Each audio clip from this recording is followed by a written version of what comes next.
hasn't kicked the groom's ass from here to Texas by now. She's saving face.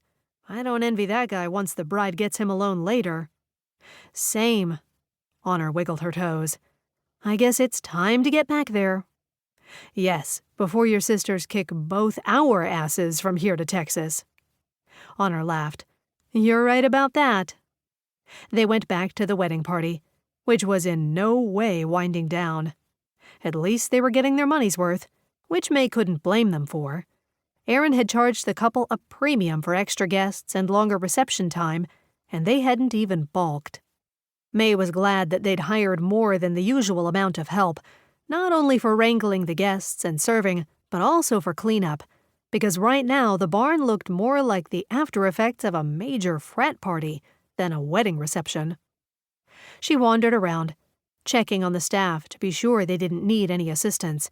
She also kept her eye on the guests, because a free-for-all with a lot of inebriated people could get out of hand in a hurry. Anything going on? Aaron asked as they ran into each other. Nothing but a lot of heavy drinkers. Everyone's partying hard, but so far it's under control. Aaron wrinkled her nose. I'll be glad when this one's over. You and me both. They parted, and Mae continued her sentry duties. She'd noticed a guy walking around. How could she not notice him? Extremely tall, well-built, wearing a cowboy hat worn low on his face. As she wondered, she kept her eye on him, noting that he didn't interact with anyone, instead just wandered alone, a beer in his hand. They'd had wedding party crashers before, people thinking they could slide in unnoticed, grab some free food and drink, and slide on out. Big events like this one were popular with the interlopers, but they'd all learned to recognize the ones who didn't belong, because at weddings, you interacted with your friends and family members. This guy? Mae would bet he didn't know a single person here. She intended to find out about him right now. If there was one thing Kane August had learned to do from an early age, it was to blend in without being noticed. And being an actor, and a fairly recognizable one, that not being noticed thing sure came in handy. He'd gotten here to Red Moss Vineyards early, wanting to get a feel for the layout without people fawning all over him. Since he'd be filming here for a couple of months, he wanted to see how the staff operated, how they interacted with regular people. And fortunately, this being Oklahoma and all, him sliding in wearing a cowboy hat that shielded his face came in handy. He'd shown up late to the reception and been able to blend right in without anyone recognizing him. His agent had already given him the lay of the land as far as who was who. Brenna and her father Johnny ran Red Moss Vineyards.